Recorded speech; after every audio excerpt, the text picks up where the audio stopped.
Hi, my name's Debbie, and I would like to talk to you today a little bit about your pain threshold.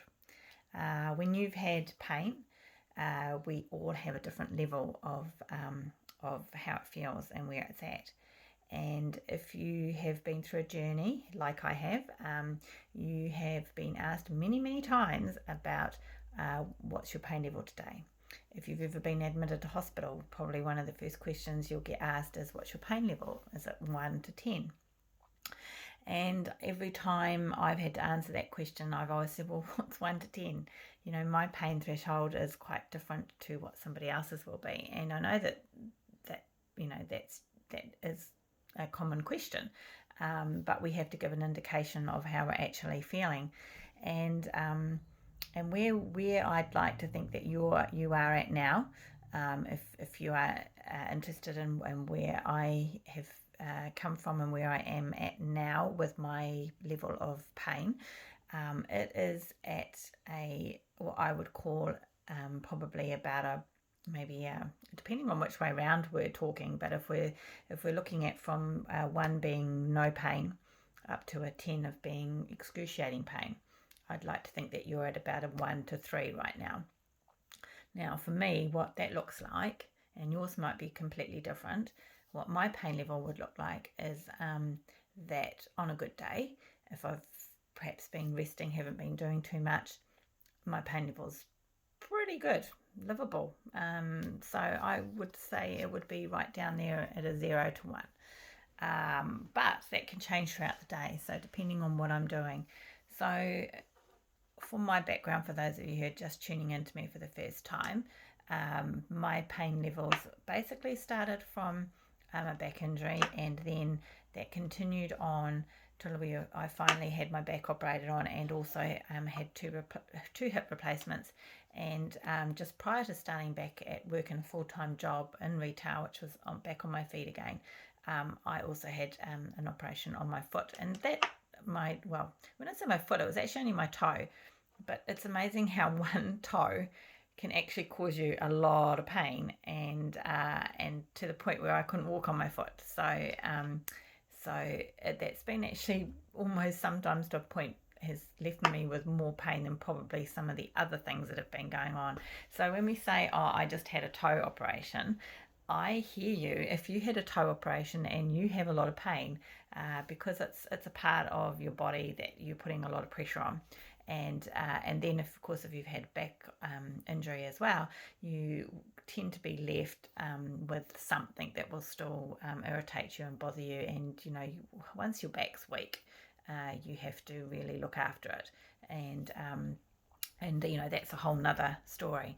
But what I just wanted to talk about today really was is that pain that we have to live with, where our threshold is at right now, and what that means for you starting your day. So I talk about how to get out of bed and not want to get back into it. Now, for me in a morning, for quite a long time, I couldn't lay in bed, so you had to get up anyway, and sometimes that could be at 5 o'clock in the morning. So you've had a late night, you've possibly not been able to sleep all night, and then you're still having to get up again early because your body just physically doesn't allow you to sleep in, because you need to get up and you need to move around. So by the time you get into the day, then you're starting to feel tired. That affects your emotions. You can become quite grumpy, and when you're in pain too, of course, you don't have as much patience as you perhaps would otherwise. So I'm with you if that's how you are, if that's how you feel when it comes to not every day can be a good day. And this happens to all of us. I mean, it can just be an age thing. It may not even be that you've necessarily had injuries. But of course, if you've had an injury, you can generally, especially when you're getting a bit older, it's weakened something. And so we never get back to being 100% to what we were before. So we feel, like we really would like to be back at that point prior to whatever we had happen, and we find it quite difficult to accept that now we have to live our life with a little bit of pain, possibly, if you if you've been fortunate, some of us you can be cured, and depending on what that injury was. But for what you're wanting me to be able to help you with right now, you are a person who still has pain, and so we do have to learn to live with that and to make it comfortable. Now, I'm the sort of person who, once I was able to remove most of my medications, and I was on quite a lot. Once I was able to remove them, I have a mindset now that I would rather not be medicating. I would rather be doing everything as natural as possible, and being able to manage my pain without needing to take things. And every time something gets a little bit inflamed, especially when we've been doing things and that particular area gets inflamed, we go see the doctor, or we go to our physio, and they're there to help us. But a lot of the time they're going to say you need to take your anti-inflammatories, and I hate to take those. I'll be honest with you, I hate taking them because they go straight to my stomach, and so then I end up with this problem of not just the pain that I've that has gone and got inflamed again, but now I've got tummy stuff going on as well, because my stomach starts to really irritate me, and that makes the day harder to get through as well. And particularly when you're at work, you've got to get through the day, or if you're not at work, you're at home, and so you're thinking about it more, and it becomes just an ongoing cycle. And you probably would have noticed that when you were going through when you'd first had your injury, you went through that whole cycle of, you had to take medication. So that made you emotionally feel different. It made you feel like you had no control over things. Mentally, you felt like you were going crazy sometimes. And so that whole journey that you've been on leaves you feeling at the end of it going, wow. But if you can look back and think about all the things that you've done and achieved from when you had that injury, you'll find that you've actually come a long way.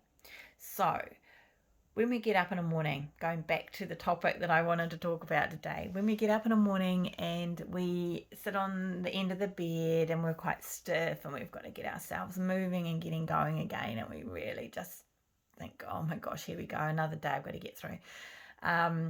Or I just really want to get back into bed because I'm so tired. So, maybe it is really early. Maybe you're at the point where you just really need to move, but you could go back to bed. So I would suggest, rather than just sitting there, then move, get up and just walk around for a little bit. Make yourself an early morning cup of tea, or in my case, I always like a nice glass of or a cup of warm water with a slice of lemon in, because I find that actually really soothes my stomach. It doesn't work for everybody, but I really do find that in fact, I miss it if I don't have it. So if you so get up and make yourself a drink. Move around, do some just stretches, and that might just be enough that allows you to be able to go and hop back into bed and get a little bit more sleep if you need to.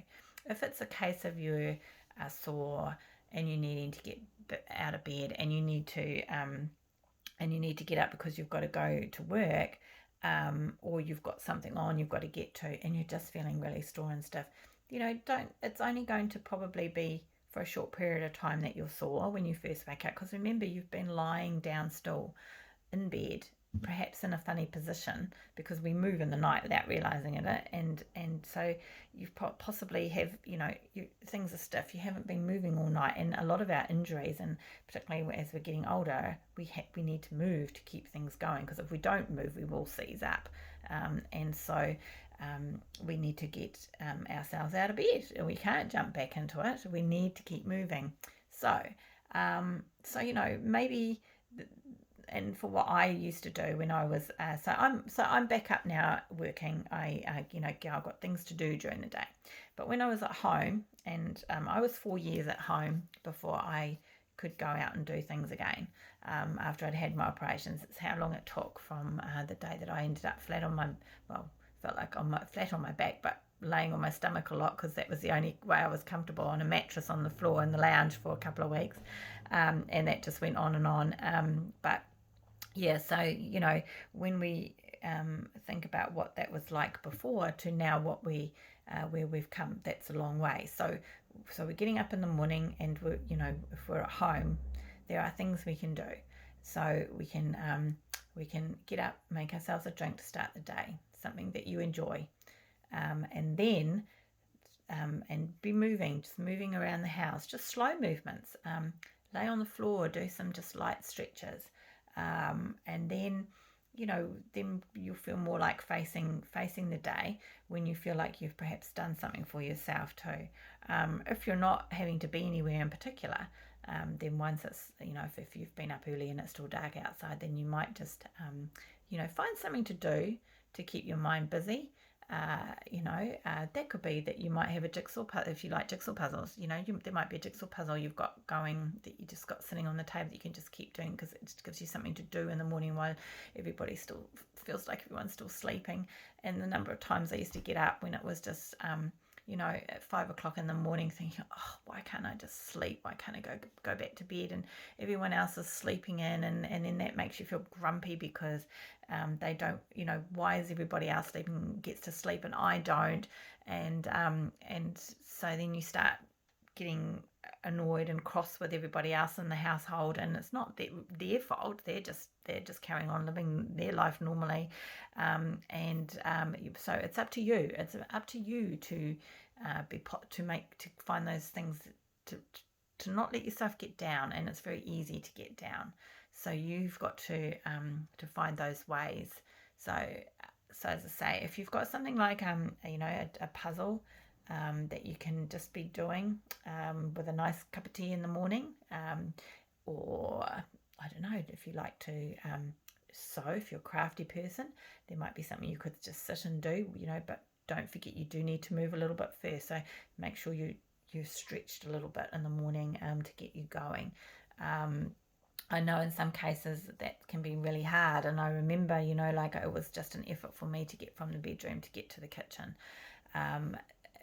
But I had to find a way to just keep myself moving, and sometimes that was just getting down and laying on the floor that was more comfortable for a little while than the bed, because if you haven't got a good a mattress on your bed, that can make life really hard. Like we went, when I I'll be honest with you that when I was home and not working, so you're down to possibly one income, if depending on on what your circumstances are. So you can't just go out and buy some expensive flash mattress that's going to suit you. So sometimes what you're sleeping on can actually make you quite a bit worse as well, because the mattress isn't the best for your condition. And I know when my back was at its worst, I used to have to literally roll myself over, hold on to the other side to pull myself over, because the mattress was actually probably not the best, and I didn't actually realise it until later on, until we actually did get a new mattress, and then suddenly my life changed a lot, because then I was getting a decent sleep. But so I'm probably going on a little bit now, but what I really just am wanting to say to you is that I do feel you if you are having that problem where you're getting up in the morning. It's earlier than what you want to be, but you have to, because you're sore, because you just can't sleep. So don't be afraid of feeling that you've got to just get out of bed and move, because that's going to be better. And if you're in a situation where you can have an afternoon nap later during the day, then do that. Don't feel guilty for it if you're having to wake up at 4 or 5 o'clock in the morning because you can't sleep. There is nothing wrong with having a sleep later on in the day if you're able to. So do that, because you still need your sleep. You need to because that helps to heal as well. So do that. So like I say, just going back over that again, get out of bed, go make yourself a drink, and just move around, do some light exercises, find perhaps a program, like an exercise app, that you can just do quietly in the morning, that's just doing some stretches, or it might be a little bit of yoga or a little bit of meditation, whatever it is that works for you. That you can do at that early hour when you're waking up, that just helps you to feel better and will help you to feel a bit more positive for the day, because If you wake up feeling negative and feeling lousy and feeling like crap, then that's going to affect how the rest of your day goes. So you've got to find something that's going to just stop you from doing that a little bit. So as I say, work out what you can do in a morning for those early mornings when you're getting up. Find little projects. It might be something that I need to do and I haven't done for such a long time, and I keep saying I'm going to do it. Is if you've got a laptop and you have maybe family photos and things that need sorting out, those are all little things that you could do in the early mornings. So lots of little, maybe just quiet jobs that you can do where you're not waking up the household, but it doesn't matter if you're up. Rather than just laying in bed feeling uncomfortable, getting more and more frustrated, just get up and do something, and then go and have a lay down later on in the day when maybe it's quieter and everybody's out, or whatever works for you. So that's just a few ideas. And I'll stop rambling on for now. If you've got any questions, please message me. And if I can help, I'm more than happy to give you a free consultation as well. If you're thinking that you might like to work alongside with me through a program that will help you, then please message me. I am still getting things set up a little bit, so if I don't have my booking form there yet, then please by all means just private message me with any questions that you might have that might just help you. But in the meantime, have a great day, everybody. And yes, if you've had an early morning get up and you're able to, then go and have an afternoon nap later on, but enjoy your morning and find something to do that's going to make you feel positive. Don't dwell on things, because things get better, and every day can be better. It's about what you make of it. So so have a great day, and hopefully your pain levels today are good, and if they're not feeling quite so good, then just do what you need to do to get through that day, and then hopefully you'll feel a lot better. So I'll talk to you again soon. Have a lovely day, everybody. Bye.